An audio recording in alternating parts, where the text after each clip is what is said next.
আল্লাহর নবী পাক সাল্লাল্লাহু আলাইহি ওয়াসাল্লাম বলেছেন, ইদা মাতাল ইনসানু ইনকাতা আনহু আমালহু ইল্লা বিসালাসাতিন আও সাদকাতিন জারিয়াতিন আও ইলমিন ইয়ানতাফাউ বিহি আও ওয়ালাদিন সালিহিন ইয়াদউ লাহু।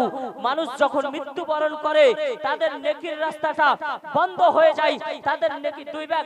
নারায়ে তাকবীর, নারায়ে রিসালাত। জনাব হাসান সাহেব দুই ব্যাগ সিমেন্টের দাতা, আল্লাহ রাব্বুল আলামিন যেন মুছে দেন তার জীবনের গুনাহ খাতা। সকলে মিলে বলুন আল্লাহুম্মা আমিন। এ দেখেন আরো এসেছে মা বোনদের তরফ থেকে, আরো এসেছে। বসেন না, বসেন না বেড়া, 10 টাকা 20 টাকা যা আছে বসেন না।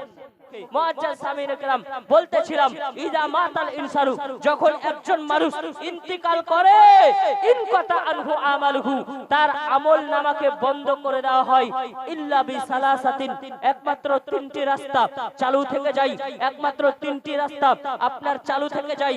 এই তিনটি রাস্তা হলো ইল্লা বিসালাসাতিন আও সাদকাতিন জারিয়াতিন, একটি হলো সাদকায়ে জারিয়া, আও ইলমিন ইয়ানতাফাউ বিহি, এবং এমন ইলম যে কাউকে দান করলো যার সাহায্যে ওই ব্যক্তির নাফা হলো, ফায়দা হলো, এবং ওই ব্যক্তি খারাপ থেকে ভালো হলো, আপনার নবীর প্রতি আল্লাহর প্রতি মহব্বত জাগলো, এমন ইলম দান করলো।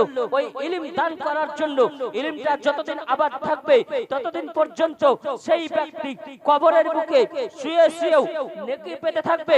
এবং সাদকাতিন জারিয়াতিন, সাদকায়ে জারিয়া এমন একটা আপনার সাদকা, যেই সাদকা করলে আপনার মরে যাওয়ার পরেও অন্ধকার কবরে ওই নেকিগুলো আপনার পৌঁছাতে থাকবে। আপনি যদি একটি মসজিদে একটি ইটও আপনি লাগিয়ে দিতে পারেন, এ আপনার সাদকায়ে জারিয়া হয়ে গেল।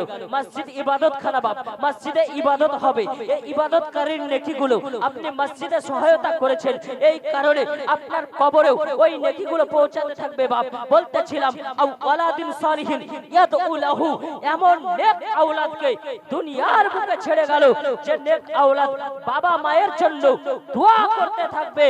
এই নেক আওলাদের দোয়া পিতা মাতার কবরে পৌঁছাতে থাকে। বলুন সুবহানাল্লাহ।